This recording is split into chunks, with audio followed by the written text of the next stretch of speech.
글로벌 비트 시간입니다. S&P 500 지수가 넉 달 만에 다시 6,000포인트 선을 탈환하는 데 성공했습니다.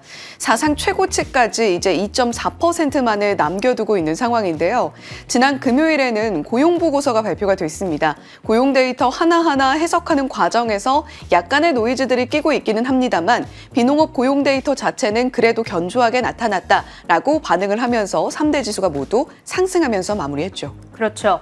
일단 이날 시장 상황 조금 더 자세하게 들여다보면서 새로운 한 주를 또 준비해 보시죠. 이날 3대 지수 마감 상황 바로 확인해 봅니다. 일제히 1%의 오름세로 거래를 마쳤죠. 앞서 들으셨다시피 S&P 500 지수가 3-4달 만에 6,000포인트 선을 탈환하면서 거래를 마쳤고요. 나스닥 지수가 1.2%의 반등으로 진행됐습니다. 이날 5월 고용보고서가 발표됐습니다. 비농업 고용자 수 13만 9천 명으로 예상치를 아주 안정적으로 웃돌았습니다. 실업률도 4.2% 수준을 유지했고요. 혹시 조금 더 안 좋게 나오면 어쩌나 했던 시장의 우려를 달래기에 충분했던 수준이었습니다. 다만 안을 자세히 들여다보면 시간당 임금이 0.2%에서 0.4%로 늘어났거든요. 이것은 인플레이션을 자극할 수 있는 요인이 되겠죠. 연준의 금리 동결 장기화 가능성에 무게가 실리면서 이날 장기물 금리가 다시금 10bp 이상 폭등했다는 점은 한 가지 특징이었습니다. 지난주에 가장 큰 이슈가 아니었을까 싶습니다. 트럼프와 머스크의 갈등, 극단적인 발언들이 오고 가면서 테슬라의 주가가 전일장에서 14%나 급락을 했었는데 이날은 화해 가능성이 상존하고 있다. 이런 진단이 나오면서 테슬라의 주가가 반등을 했습니다. 뒤에서 자세하게 살펴보도록 하겠고요. 이제 이번 주의 최대 이슈는 단연 미중 간의 합의가 될 듯합니다. 일단 지난주에 양국 정상이 가진 전화 통화에 대해서 트럼프 대통령은 어떤 평가를 내렸는지 영상으로 만나보시죠. Well, we're very far advanced on the China deal. We wanted clarification. We had to have clarification. A little bumpy up here. We had to have clarification, and that's what we're really having the meeting about. We had a very good talk. I talked to President Xi for, I guess, more than 2 hours. We had a very good talk. It's a complicated deal, but it's a deal that's bring us a lot of money and a lot of everything else, and we get along very well with President Xi and with China. President Xi agreed to restart the flow of rare earth minerals and magnets? Yes, he did. 회담은 월요일에 이뤄집니다. 런던에서 이뤄지기 때문에 이제 우리 시간 기준으로는 오늘 밤에 개최가 되고요. 지난 5월 제네바 회담 이후에 정체됐던 협상이 다시금 재개된다라는 점에서 아주 큰 의미를 가집니다. 특히 히토류 수출에 대한 안건이 가장 중요하게 부각되고 있다는 점 체크를 해드립니다. 이제 머스크와 트럼프 대통령 간의 아주 큰 갈등이 있었는데 그 타임라인을 좀 간단하게 정리를 해왔습니다. 최근 며칠간의 전 세계를 가장 뜨겁게 달구고 있는 이슈이기 때문에요. 한번 보겠습니다. 일단 시작은 머스크였습니다. 트럼프 대통령이 추진한 감세안에 대해서 역겹고 혐오스럽다라면서 6월 3일쯤에 비판을 하기 시작했죠. 트럼프 대통령은 이에 대해서 머스크 매우 실망이다라고 반격을 했고요. 머스크는 그러자 내 도움 없이는 트럼프 대통령이 선거에서 패배했을 것이다. 배은망덕하다라는 취지의 굉장히 수위 높은 발언을 내놓습니다. 트럼프 대통령은 정부 계약과 테슬라에 대한 보조금을 모두 종료하겠다. 그리고 지난번에 트럼프 대통령이 직접 테슬라 차량을 백악관 전용으로 구매했던 적이 있었잖아요. 그것도 내가 취소하겠다. 조금은 좀 유치한 발언을 내놓기도 했습니다. 그는 미쳤다. 그러고 나서 머스크 CEO가 다시금 트럼프 그 성범죄 의혹으로 연루가 되어 있는 앱스타인 파일에 포함되어 있다라는 발언을 내놨습니다. 그러고 나서 이제 트럼프 대통령은 머스크가 잘 되길 바란다. 그러고 나서 이 머스크는 likewise, 나도 마찬가지다라고 얘기를 하고 일단락되는 분위기로 진행은 되고 있습니다. 그리고 머스크가 트럼프 대통령을 가장 강도 높게 비판했던 X 게시글들을 지금 대거 삭제하고 있거든요. 하지만 아직 두 사람 간의 싸움이 끝났다고 보기에는 이릅니다. 왜냐하면 두 사람 모두 굉장히 강력한 복수 카드들을 들고 있기 때문인데 일단 머스크의 경우에는 새로운 당을 창당하겠다. 그러니까 정치적으로 자신이 여전히 개입할 수 있는 파워가 있음을 시사했죠. The America Party라고 하는 신당 창당을 예고한 겁니다. 내년에 중간 선거를 앞두고 있는 트럼프 대통령에 이는 큰 압박 카드가 될 수가 있겠고요. 두 번째로 트럼프 대통령이 현재 가장 강력하게 추진하고 있는 에너지원, 이 원전을 비판하기 시작합니다. 원전은 수요에 부응하지 못한다. 태양광과 풍력이 답이며 에너지부가 이를 모를 리가 없다라는 X 게시글을 또 포스팅을 했습니다. 그렇다면 트럼프 대통령에게는 어떤 복수 카드가 있을 것인가? 워싱턴 포스트의 단독 보도를 통해 들려왔습니다. 미국 정부가 스페이스X와의 협력을 배제하려고 한다라는 내용인데요. 이 워싱턴 포스트에 따르면 나사와 국방부 등의 정부 기관들이 스페이스X를 대체할 기업들을 이미 찾아 나섰고 그들에게 연락까지 취했다는 소식이 들려온 겁니다. 그리고 현재 이 보도 속에서 지명된 기업으로는 로켓랩, 스토크스페이스, 그리고 제프 베이조스가 창립한 우주개발 기업이죠. 블루 오리진이 지명되고 있는 상황. 만약에 실제로 스페이스X가 배제가 되고 로켓랩, 블루 오리진 등의 기업들이 새로운 정부 협력사로 지명이 된다면 머스크는 자신의 불같은 성격으로 인해서 정말 엄청난 비용을 감당하게 되는 겁니다. 그리고 지금 이 상황은 테슬라 주주들에게도 아주 머리가 아플 수밖에 없습니다. 이번 주에 로보택시 출시를 앞두고 있는 상황 속에서 과연 테슬라 주주로서 내가 어떻게 해야 하는가에 대한 고민이 있는 상황이죠. 이 뉴스를 꾸준히 팔로우업을 해볼 필요가 있겠습니다. 히트맵을 열어서 전반적인 정규장에서의 분위기를 확인해 보신다면 테슬라의 주가는 3.7% 일단은 반등에 성공을 했습니다. 과연 로보택시 희망 속에서 추가적인 반등 흐름을 이번 주에 이어나갈 수 있을 것인가 지켜보셔야겠고요. 그리고 빅테크주들 역시 동반 강세로 시장에 힘을 보탰습니다. 특히 브로드컴의 실적을 통해서 AI 칩 수요 여전히 강력하구나 확인이 됐습니다. 엔비디아의 주가가 1%대 올랐고요. 다만 정작 브로드컴의 주가는 이 FCF, 잉여 현금 흐름이 부진하게 발표가 되면서 5% 급락했다 확인이 됩니다. 알파벳, 검색 시장 내 점유율이 여전히 89%대를 차지한다. 이 소식에 힘을 입어서 3%대 주가가 오름세를 나타냈고요. 애플의 경우에는 이번 주 WWDC를 앞둔 기대감 속 1.6% 반등을 했습니다. 그리고 중국 정부가 미국 3대 자동차사들에게 한해서 히토류 수출을 잠정 허가해줬다. 이런 소식이 들려옴에 따라 GM과 포드, 스텔란티스 등의 주가가 1% 안팎으로 올랐습니다. 그 밖의 특징주들입니다. 먼저 팔란티어, 전날 7%대 급락한 이후에 이날 6%대 반등을 했습니다. CEO 측에서 이 팔란티어 하면 우리가 제일 크게 문제가 되는 게 밸류에이션, 주가가 너무 비싸다라는 점이잖아요. CEO가 밸류에이션에 대한 부담을 인정하면서 가격이 마음에 들지 않으면 매도하면 된다. 이런 식의 발언을 내놨습니다. 주가 우려 일축하면서 팔란티어 주가에 보탬이 됐습니다. 6.5% 상승하면서 127달러 선을 회복해냈고요. 그 다음으로는 우주개발 관련주들 이날 수급이 동시에 유입이 되면서 다 함께 올랐습니다. 대표적으로 로켓랩의 주가가 9.3% 폭등을 했는데 조금 전에 소개해드렸던 그 워싱턴 포스트의 보도, 이 내용에 따라서 이번 주에 추가 시세를 이어갈 것인가 쟁점이 될 것으로 보입니다. 그런 가운데서 트럼프 대통령은 드론과 관련한 행정명령에 금요일 서명을 했습니다. 이 미국 내 드론 기술력 우위를 확보하는 내용을 골자로 하고 있는데요. 대표적인 관련주들이 일제히 시세를 내줬습니다. 아처항공, 조비항공 등의 종목들이 10% 가까이 급등했다라는 점 체크를 해드리고요. 그 밖의 종목들도 조금 더 보겠습니다. 스테이블 코인 기업인 서클 인터넷이죠. IPO 첫날 장중한때 200% 넘게 오르기도 했습니다. 이튿날인 이날까지도 상승 흐름이 지속됐는데요. 이 도이체방크가 스테이블 코인 도입을 검토 중이다. 이런 소식이 영향을 준 것으로 풀이되고 있습니다. 주가는 29.4% 뛰어오르면서 100달러 선 위에 마무리가 됐고요. 마지막으로 룰루레몬, 이날의 하락 특징주가 되겠습니다.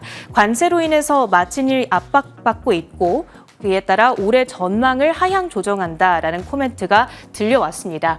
룰루레몬의 주가 확인해 보시죠. 앞서 확인하셨다시피 많이 빠졌습니다. 19.8% 폭락하면서 $270 선마저 반납을 하고 있습니다. 마지막으로 이번 주의 주요 일정, 가장 중요한 것은 월요일로 예정된 미중 무역 협상이 되겠습니다. 수요일에는 미국의 CPI가 발표됩니다. 다음 주 FOMC에도 영향을 줄 수 있을 만큼 주목을 해보셔야겠고요. 그리고 이번 주 한 주 내내 9일부터 13일까지는 애플의 WWDC 행사 AI와 관련해서 특히 소프트웨어 중심의 업데이트가 다수 이뤄질 것으로 예상되니까요. 함께 주목을 해보시면 좋겠습니다. 지금부터는 주요 외신 헤드라인들 살펴봅니다. 네, 우리가 쉬어가는 사이 그리고 주말 사이에 쏟아졌던 뉴스들 헤드라인 위주로 체크 먼저 해보겠습니다. 자, S&P 500이 넉 달 만에 6,000포인트 탈환했다는 소식은 앞서서 전해드렸고요. 미국과 중국이 현지 시간으로 월요일 영국 런던에서 히토류 수출을 초점을 맞춘 무역회담을 재개한다라는 소식입니다. 이전에 진행이 됐던 제네바 무역협상에서 히토류 관련해서 중국이 조금 아끼는 모습을 보여주면서 트럼프 대통령의 감정이 상하는 모습이 나타났었죠. 자, 이번 협상을 통해서 히토류를 중점적으로 협상이 원활하게 진행이 된다면 미중 협상 노이즈도 조금은 가라앉을 수 있지 않을까 이런 기대감 가져봅니다. 자, 트럼프 대통령이 일론 머스크 CEO와 관계가 끝났다라는 CNBC와의 인터뷰 진행을 했습니다. 스페이스X와도 손절 수순을 밟는 것이 아니냐 이런 전망들 나오고 있는데요. 앞서서 체린 앵커가 전해준 것처럼 우주개발 드론 관련한 종목들 뉴욕 증시에서 상승이 나왔는데 스페이스X와 손절을 가져간다라고 한다면 국내 관련 종목들의 영향은 어떻게 되는 것일지 그 부분도 잘 가늠해 볼 필요가 있겠습니다. 자, 5월 비농업 고용 데이터는 잠시 후에 짚어보도록 하겠고요. 이번 주에 산적한 일정들도 상당히 많으니까요. 참고해 보셔야 되겠습니다. 비농업 고용 데이터 먼저 살펴보죠. 13만 9천 건으로 시장의 예상치를 상회하는 데이터 받아들었습니다. 예상치가 12만 6천 건이었고요. 전월치가 14만 7천 건이었는데 전월치보다는 조금 둔화된 모습을 나타냈습니다. 실업률은 4.2%로 3개월 연속 보합세를 나타내고는 있는데요. 소수점 둘째 자리까지 들여다본다면 1월부터 서서히 실업률이 조금씩은 올라가고 있다라는 부분에 방점이 찍혀 있는 만큼 고용 데이터 해석에 있어서는 약간 좀 의견이 분분한 모습도 살펴볼 수가 있었습니다. 더불어서 3월과 4월 수치도 기존보다 좀 낮게 조정이 되면서 5월 데이터도 그래도 견조하게 나타났으나 향후 조금 축소되는 데이터로 수정될 가능성이 있다는 점은 염두에 두셔야 되겠습니다. 어떤 부분이 늘었고 어떤 부분이 줄었을지 부분별로도 살펴보죠. 헬스케어, 여가와 접객, 사회복지 부문이 늘어나는 모습을 보여줬는데요. 그 가운데에서도 헬스케어 부문이 상당 부분의 증가세를 견인했다라고 보여지고 있습니다. 감소한 부분은 이번에도 연방정부 고용 데이터였는데요. 2만 건 이상 줄어드는 모습을 나타내면서 2020년 코로나 팬데믹 당시 이후에 최저치를 기록하고 있습니다. 자, 5월 비농업 고용의 부문별 집계치를 들여다보면 결국에는 저임금 부분의 상승이 조금 돋보였다라고 해석을 하는 의견도 있더라고요. 참고해 보시면 좋겠고요. 자, 비농업 고용의 부문별 집계 들여다봤고 다음 장 이어서 살펴보겠습니다. 서비스 부문의 고용주들이 2만 2천 건가량의 일자리 감축에 대한 발표를 진행을 했습니다. 이것 역시도 2020년 이후에 가장 높은 수치를 기록을 하고 있는 건데요. 어쨌거나 비농업 고용 데이터 자체는 정부에서 발표하는 BLS 수치 자체는 견조하게 나타났으나 실질적으로 앞으로 실업률이 조금 더 완만하게 상승할 수 있는 가능성 자체는 우리가 지속적으로 염두에 둘 필요가 있겠습니다. 따라서 지난 한 주 동안 고용 데이터 받아든 부분들을 좀 종합을 해봤을 때 어떤 결과물이 산출되냐면요. 다음 장 이어서 보겠습니다. 실업률의 완만한 상승 지속적으로 확인이 되고 있고요. 신규 진입하고 있는 실업자 역시도 조금씩 증가하고 있다는 것에 우리가 놓치지 말고 잡아봐야 될 포인트가 되겠습니다. 경제활동의 참가율도 완만하게 하락세를 기록을 하고 있는데요. 전 연령대에서 경제활동 참가율이 완만하게 줄어들고 있다는 것이 확인이 됐고요. 연준의 6월 베이지북 내용을 들여다보더라도 모든 지역에서 노동 수요 자체가 감소하고 있고 고용 중단, 인력 감축 계획이 발표되고 있다라고 이야기를 했습니다. 실업률에 대한 언급은 베이지복 안에서는 따로 없기는 했습니다만 하나증권의 코멘트에 따르면 연준이 고용 둔화보다 물가 상방 위험에 초점을 맞추면서 금리 인하 신중론을 견지할 가능성이 높다라고 이야기를 하고 있습니다. 그와 함께 더불어서 연내 2회 정도의 금리 인하 관점은 유지한다라는 코멘트도 살펴볼 수가 있었으니까요. 참고해 보시면 좋겠습니다. 자, 오늘 첫 번째 헤드라인은 트럼프 대통령의 발언으로 함께 들여다보시죠. You posted yesterday that a good way to save money would be to cancel some of Musk's contracts. How seriously are you considering that? Well, we'll take a look at everything. I look at everything. He's got a lot of money. He gets a lot of subsidy. So we'll take a look at that. Only if it's fair. Only if it's fair for him and for the country. I would certainly think about a deal, but it has to be fair. As Mr. President, on the one big beautiful bill. Contracts, do you feel like the U.S. can survive without them? Obviously, you can shift a lot when it comes to defense and space, and that relationship has been important for quite some Yeah, time. they can. Sure. The U.S. can survive without almost anybody, And do you except me. Do you have any plans to speak with Mr. Musk? This was one of your closest advisors. Yeah, for no, I don't months. have any plans. And what are you going to do about the Tesla? Are you going to keep it, or are you going to? I haven't thought about it. Do you have any plans to I contact? mean, I hope he does well with Tesla. 트럼프 대통령과 일론 머스크 CEO의 브로맨스에 가장 집중을 하는 것은 결국 테슬라 주가에 영향을 미치기 때문일 겁니다. 실질적으로 트럼프 대통령과의 균열이 좀 감지된 지난 6월 5일 당시의 테슬라 주가 추이를 들여다보죠. 이날 테슬라는 14.3%나 주가 하락을 경험했습니다. 트럼프 대통령이 장중에 머스크 CEO에 매우 실망을 느끼고 있다. 앞으로 계속해서 좋은 관계를 가질 수 있을지 의구심이 든다. 이런 코멘트를 하자마자 주가가 급락하기 시작했고요. 결국 테슬라는 이 모습을 회복하지 못하고 14% 하락으로 마무리를 했습니다. 그런데 6월 6일에 백악관에서 갈등 봉합을 위해서 전화 통화가 예정되어 있다는 코멘트가 나오자마자 테슬라가 3% 상승으로 이어졌고요. 그와 함께 주가 하락을 경험했던 리튬 관련주들, 퀀텀스케이프라던가 엘버말 같은 기업들의 주가도 오름세를 함께 나타냈습니다. 자, 테슬라 이번 주에 또 중요한 일정 앞두고 있습니다. 로보택시 일정인데요. 서학 투자자들의 테슬라 사랑은 여전합니다. 보관 금액이 191달러를 넘어서면서 191억 달러를 넘어서면서 테슬라가 여전히 압도적인 1위 자리를 차지하고 있고요. 그 뒤를 엔비디아, 애플, 팔란티어가 잇고 있습니다.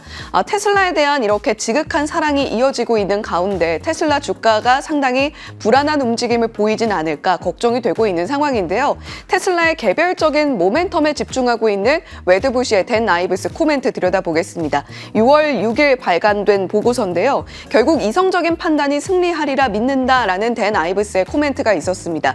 머스크와 트럼프는 결국 서로가 필요한 상황이고 갈등 불구하고 테슬라 주식은 지나치게 과매도 상태에 머물러 있다라고 이야기하고 있습니다. 무엇보다 자율주행 부분에 초점을 맞추면서 자율주행 분야만으로 1조 달러 이상의 가치를 테슬라가 보유하고 있다고 본다라고 코멘트를 남기기도 했죠. 자, 테슬라의 로보택시 일정 앞두고 체크해볼 만한 뉴스도 있습니다.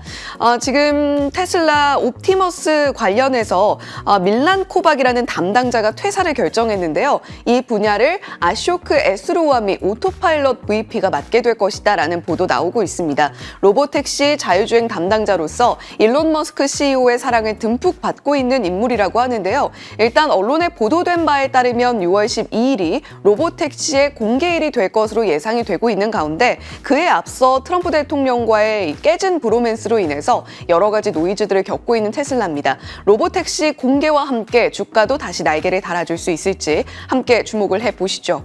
자, 이번 주에 자리하고 있는 또 다른 중요한 포인트가 있죠. 앞서서 체린 앵커가 전해준 것처럼 애플의 WWDC 일정입니다. 블룸버그 통신의 마크 거먼 기자는 애플 관련한 루머들 여러 가지 전해주고 있는 기자이기도 하죠. 이번 WWDC는 AI보다 iOS 26에 조금 집중이 될 것이다 이런 이야기하고 있습니다. 사실 애플이 정말 급한 것은 AI 분야의 후발주자로서 시장의 우려를 불식시키는 것인데 이런 부분들을 충족시키기에는 이번 WWDC에서는 기대했던 내용이 안 나올 수 있다는 것이 골자고요. 아이폰, 맥, 애플 TV와 같은 주요 기기, 더불어서 비전 프로의 일부 일부 기능도 인터페이스 개편이 있을 것이다라고 이야기를 하고 있습니다. 지금 애플뿐만이 아니라 구글, 마이크로소프트 여러 기업들이 계속해서 AI 쪽에 매진하고 있는 것과는 달리 최근 시리와 로보틱스 팀의 AI 산업 분리됐다라는 이야기도 함께 전해지고 있습니다. 자, 메타는 계속해서 AI 이슈로 달려나가고 있는 기업 중에 하나인데요. 스케일 AI, 메타가 끌어안을 수 있다라는 이야기 나오고 있습니다. 100억 달러 이상 투자를 논의한다라는 이야기인데요. 역사상 가장 큰 비상장 기업 투자 중에 하나가 될 수 있다라는 코멘트 나오고 있습니다. 물론 협상이 아직 최종 단계는 아니고요. 스케일 AI가 어떤 기업인고 하니 오픈 AI, 마이크로소프트 등을 고객사로 두고 있는 기업으로서 데이터 라벨링을 하고 있는 기업입니다. 기업 가치가 이미 최대 250억 달러로 2024년도에 공개 매수 협상 사례를 보유하고 있기 때문에 스케일 AI를 통해서 메타가 구상하고 있는 또 다른 분야는 국방 분야로의 진출이라고 하거든요. 여러 가지 AI 쪽의 확산, 메타가 스케일 AI를 끌어안음으로써 방점을 찍게 될 수 있을지 한번 주목을 해보시면 좋겠고요. 브로드컴 실적이 발표가 됐습니다. 그런데 앞서서 체린 앵커가 전체 맵을 보여줬을 때 브로드컴 혼자만 빨간 빛이었거든요. 실적 발표 나쁘지 않게 나왔음에도 불구하고 전반적으로는 주가 상승으로 이어지지는 못했습니다.